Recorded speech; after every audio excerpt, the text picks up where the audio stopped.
All right, everybody, welcome back. Here we are, Totally Driven Radio, going on for hour number 2. Frank, are you ready? I am ready, my friend. Or are you still singing the Dead Giveaway song?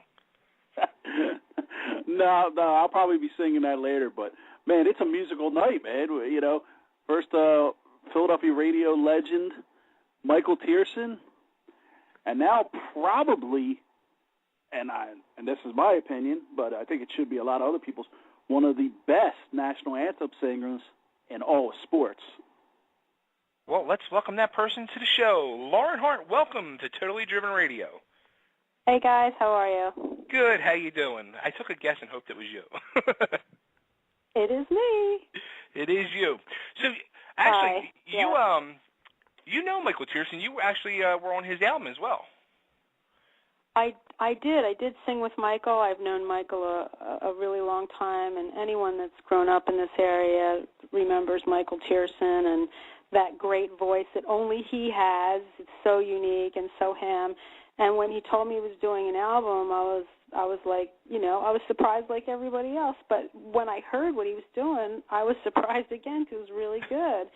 And I was just really, really happy that he asked me to sing on it and take part in it because he's a good guy. I've known him a lot, and I knew his wife, and so it's good that we can still be connected in some way, especially musically. It's awesome. That's the best way, musically. Well, you've been around, as I was referring to you all week, as I guess like Philly's favorite daughter, because of your father being the legend in this town, and actually throughout both countries of the States and Canada, being the Hall of Fame announcer that he was. So, you grew up around the Flyers whole organization your whole life. So, what was that like, especially during those Stanley Cup years? Well, it's every kid's dream, boy or girl, son or daughter. To grow up around a professional sports team and to run around in that circle, it's just pretty exciting, and it's kind of like an adventure all the time. I was kind of young when the cups happened, so I really didn't get it. I didn't really understand what it meant or what the magnitude of it was for the team and for the city. However, now that I've been singing for X amount of years, I'll have to count that up in a minute, but I so understand what it means to win a cup, and I am so dying to see that cup get here, and every year I think it's our year, so I want to be there. I want to be singing when we finally get it, and I think we will. I'm pretty sure you will be singing, because it's funny, because I've even said to myself over the last few years, it seems like more when you sing either Star Spangled Banner or the National Anthem, it seems like you're like the good luck charm now for modern day. Like back in the 70s, it was Kate Smith. Nationally, she was like the good luck charm. It seems like you've taken that role over. Yeah, the Flyers have always been known as a family organization, and so that runs from the owners to the actual players to the fans, and I've been part of that family, like you said, since I was born, and they've embraced me the same way that they embraced my father. So who could ask for anything more? It's just such a gift, and I love the sport, and I love the fact that I'm able to get down there and do it still. Now, when did you start singing? Did you start singing like when you were a little kid, or?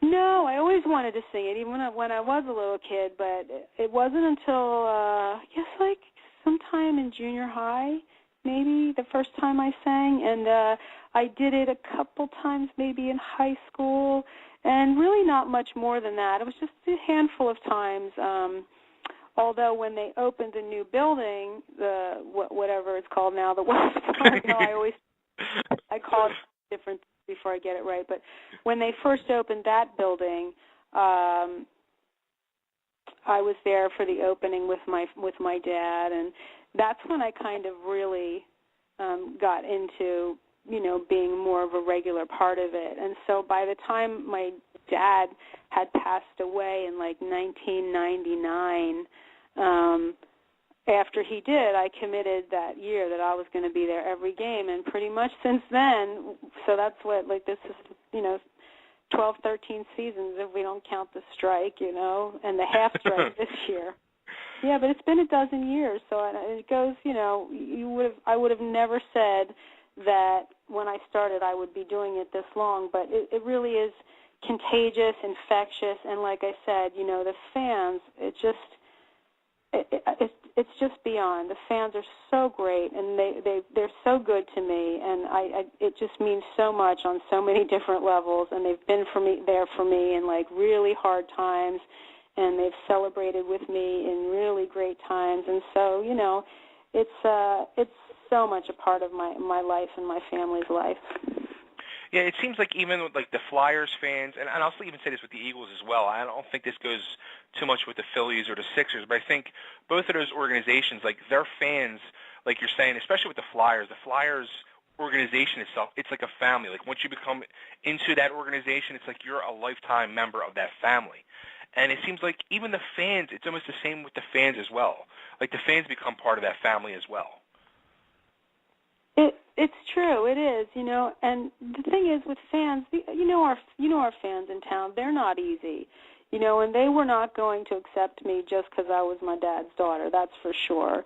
I think I earned it over years, and I think that that the fans and the people that run the team are the people that are there year in and year out. And while we've had amazing players and they're superstar players that will always be associated as true Flyers, I understand what my dad felt like all those years and why people gravitated to him so much, because he was the voice year in and year out. He never got traded, Right. He never got injured and was out a year. I mean, and it's the same with me. I'm the constant there. I'm the constant with all the games. So it's just, I think the fans get how much I like doing it, and they also get that I'm a fan too, and that I'm right there with them, on the edge of my seat for each and every one of those games.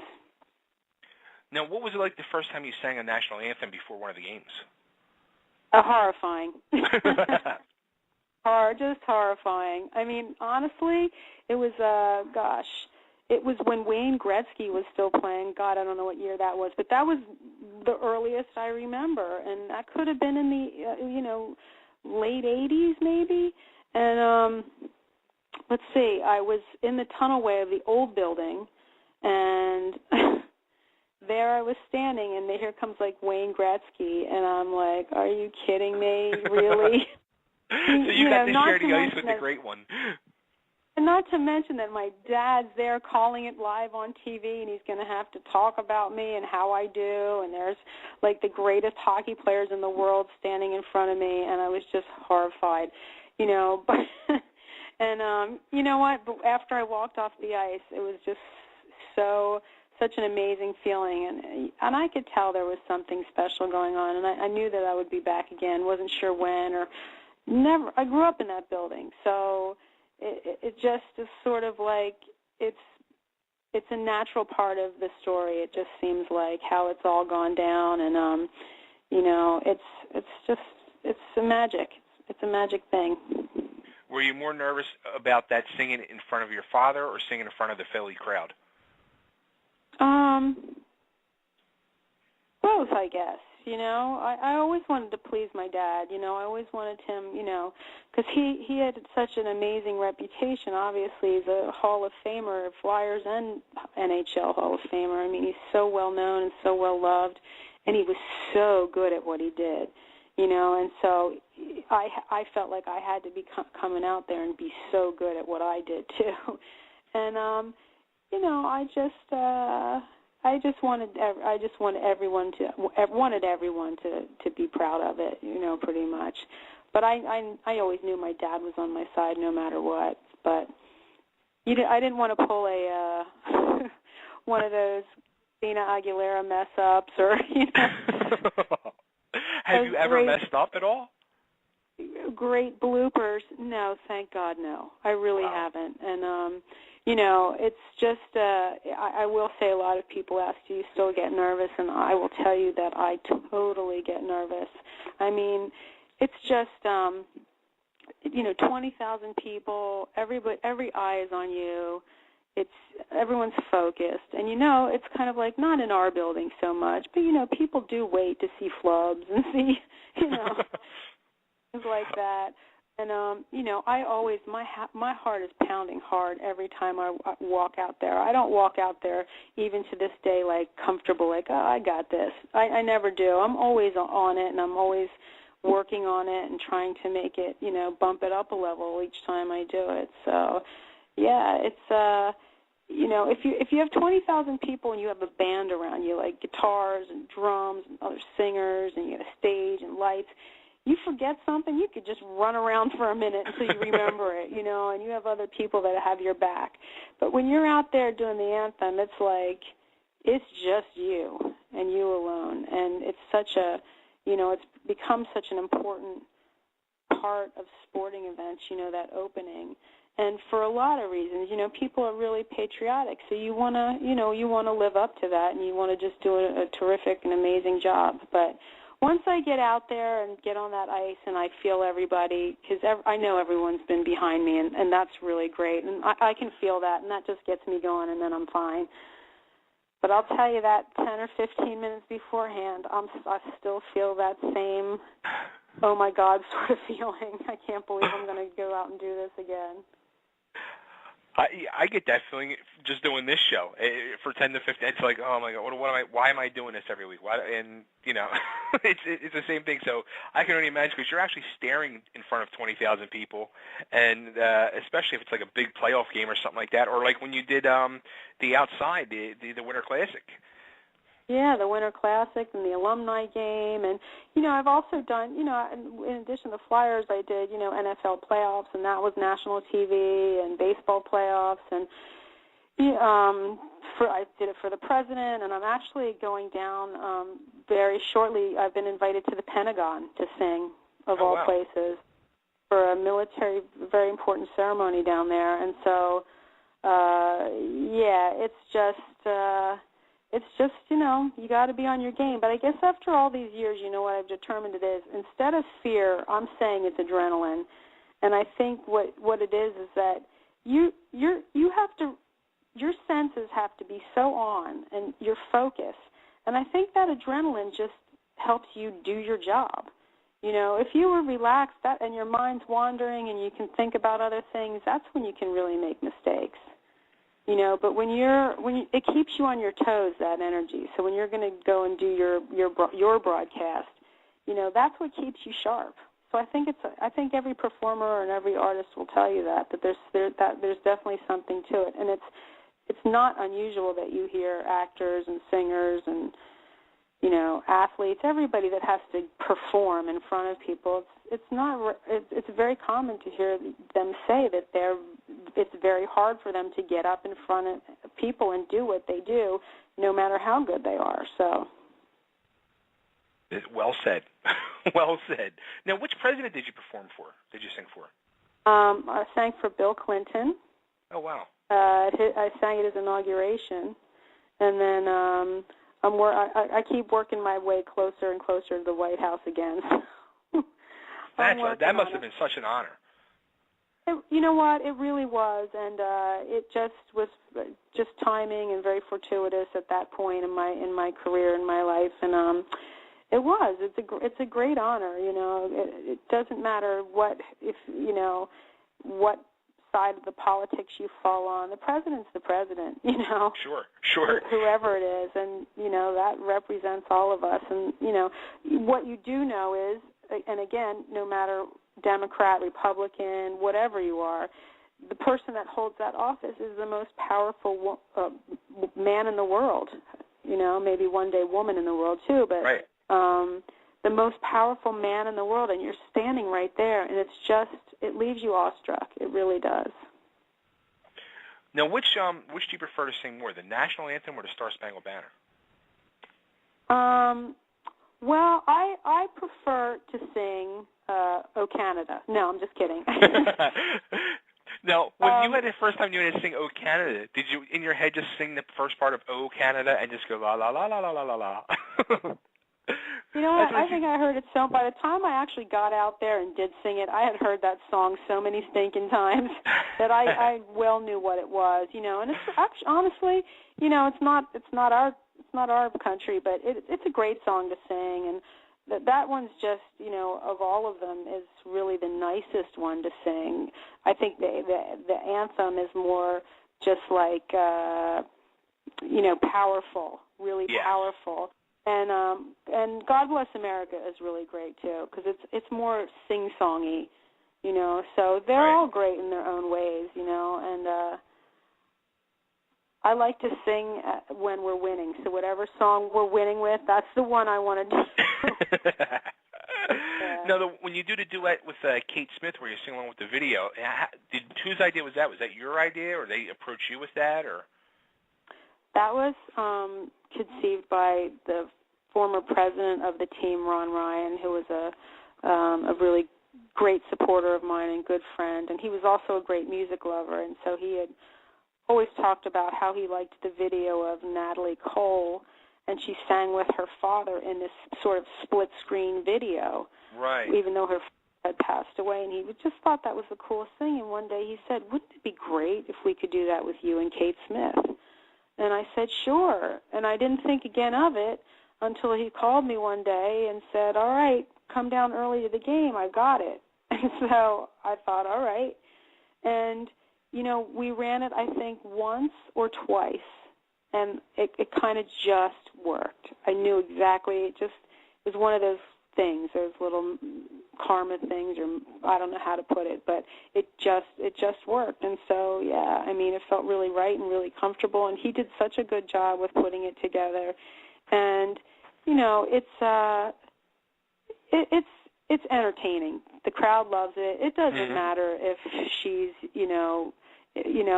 truthfully, a lot of people don't know even who she is, anymore. Yeah. And a lot of people don't even know, am I related to her? Is that your, grandmother? Or I don't know, I've had people say, why are you singing with Susan Boyle? And, but true Flyers fans know that it's Kate Smith. And, that version and that thing, the history with singers and the Flyers is just so unique. So it's like, it makes people happy. So it doesn't even matter if it's good luck or not. It's good luck for the people, and it makes them just super charged up. And again, it's unique. No other team does anything like that in any sport that I know of. So it's just ours, and so that's a cool thing.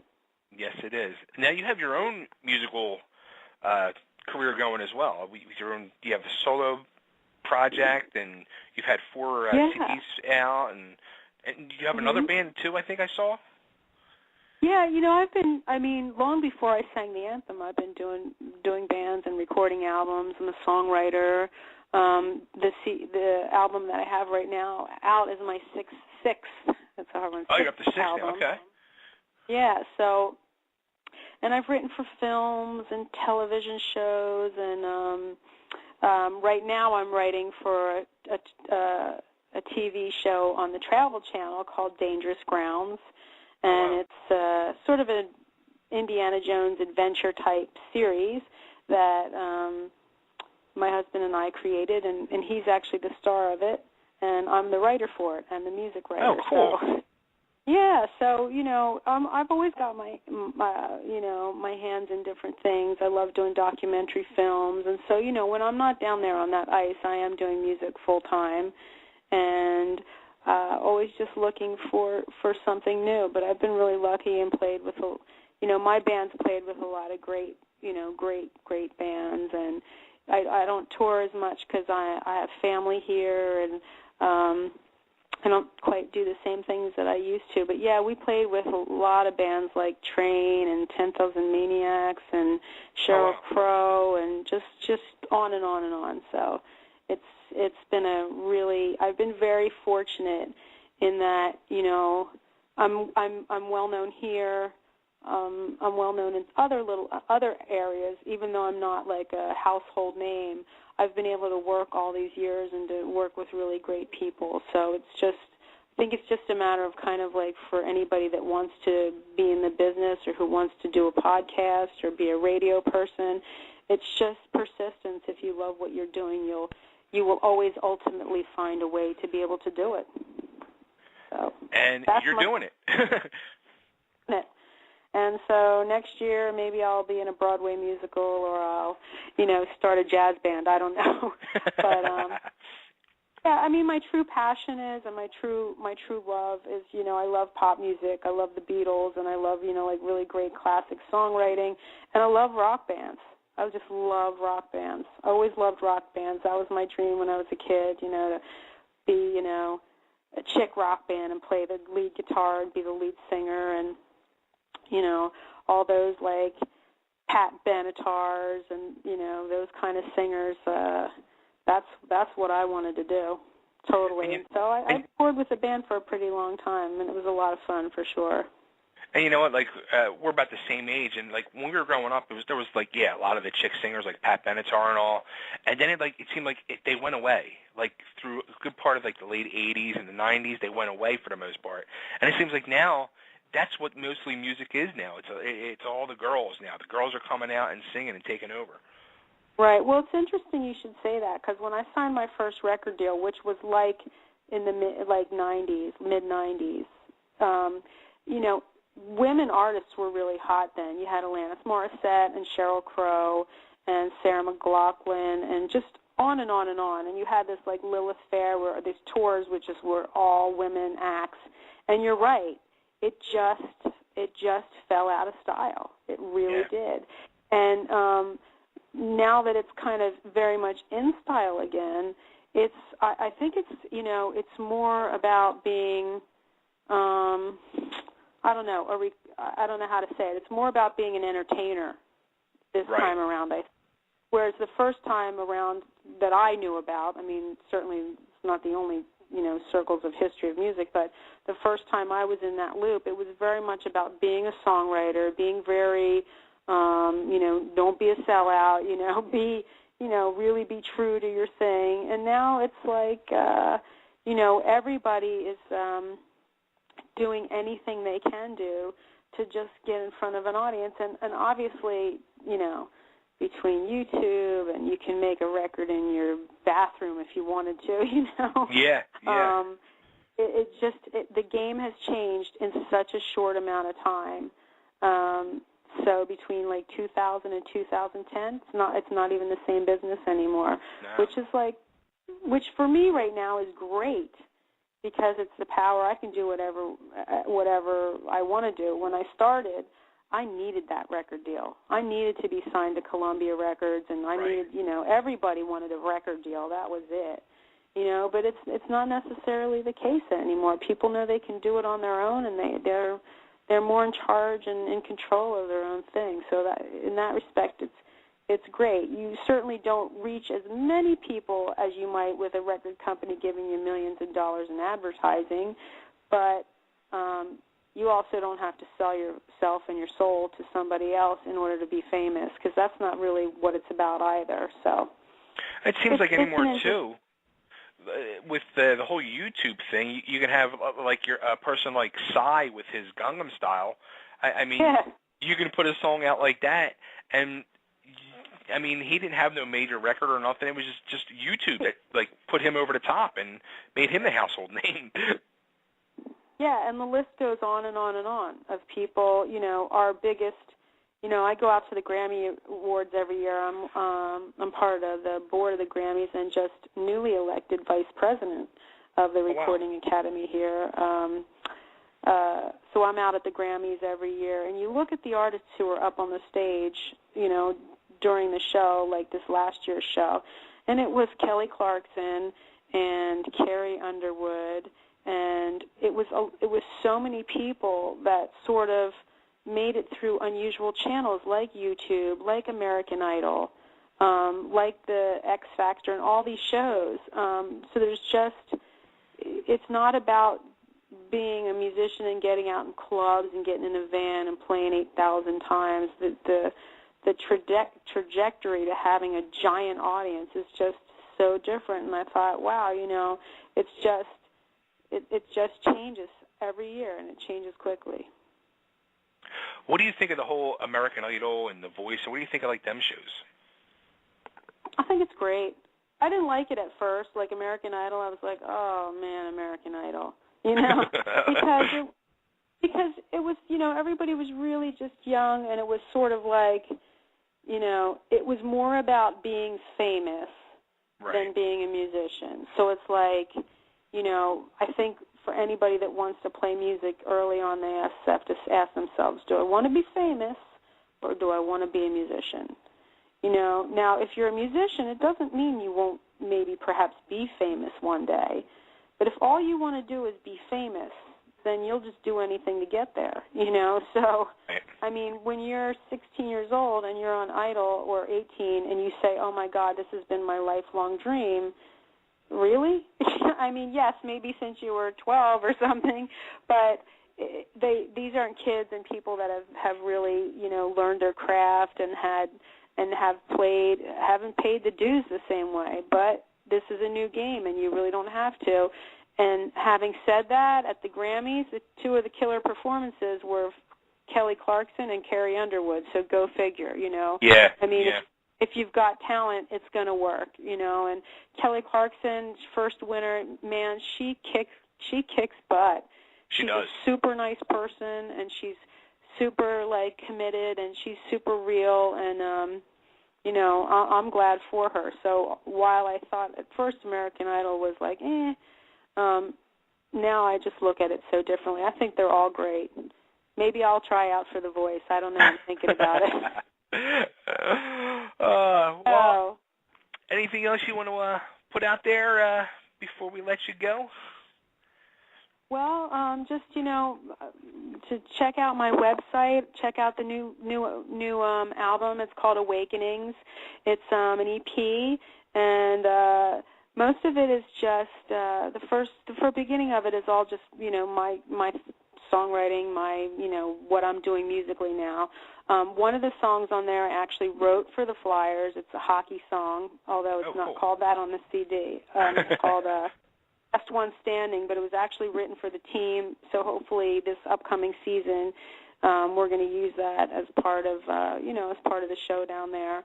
And the very last song on there was written for Oprah Winfrey and a television show that she had on her network. So it's a good variety, and you know what? My kids love it, and they know all the words, and all the kids in the block do. So for me, that's the ultimate gauge of whether it's good or not. It gets the seal of the approval of the kids. So there you go. They know what's going on. They can pick it out. So it just makes me really happy that everyone's enjoying it so far. So, yeah, definitely check out the site, check out the new music. And, I'll be playing in the area some shows more. And, of course, September I'll be down on the ice again. So I look forward to seeing everybody there this fall and, headed towards a really, really great year because we so deserve it in Philly, that's for sure. Okay, one quick Flyers question. Brizgalov, stay or go? Ooh, good question. I think he stays. Really? He stays. Yeah. Wow. Because the reality of goaltenders are, as I've watched my whole life, I mean, with rare exception, maybe you have a Brodeur or they're not in general consistent. So you have a goaltender who I can't think of who I'm thinking right now of, but you'll have a goaltender that has a killer season, but then you look at Fleury even in these playoffs with the Penguins, and he's stinking. So it's such a tenuous position. I don't think it's like anybody else. And if there were a surefire goaltender out there, then of course. But I don't think there really are. I don't think there are some guys that are more steady than others. But Brizgalov definitely has talent. He's a unique guy, and I really liked Mason coming in there. So I think the two of them together are a really strong combination. Who gets to be the starter, that remains to be seen. But you got two pretty talented guys there. So I think if it's not killing you on the cap, that you definitely hold on to both of them. There you go. Straight from Lauren Hart's mouth. Yes, that's my sports. That's sports talk with Lauren Hart. Thank you very much. Lauren, thank you so much. It's been a pleasure and an honor to talk to you. I hope to do it again sometime. Thanks, anytime. And what was the show again? Let's put up another plug out there for the show, TV show. Oh, the TV show is called Dangerous Grounds. It's on the Travel Channel, and the new season is coming probably late fall, early winter. Brand new season. We've done season 1, so season 2 is coming. But you can check it out online, and if not on reruns on the Travel Channel. Sounds good. All right, and Lauren, all that thank rock you and again. music in there is me, and that's where I'm fulfilling my dream of being a rock band. Living the dream and doing a good job of it. That's it. Thanks. Lauren, thanks so much. Take care. Have a great night. You too. Bye. Bye-bye. Lauren Hart, Frank. That was awesome.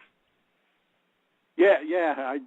Like I said, man, when it comes to music, I just step back and let you take the reins. She's pure Philadelphia royalty. Yeah, definitely. I mean, it's funny too because you know when you asked the Brizgalov question, I was biting my lip. I was waiting for Frank to holler. What, are you crazy? I'm not a Brizgalov fan. I'm happy with Mason. I mean, he looked good at the end of the season. He looked promising. Well, we'll see how he looks with a full season under his belt. But yeah, it's true. I'm telling you, man, they got that amnesty next year. Amnesty. Right. Must go. And Bro. while you're at it, maybe see if you can amnesty Ryan Howard too.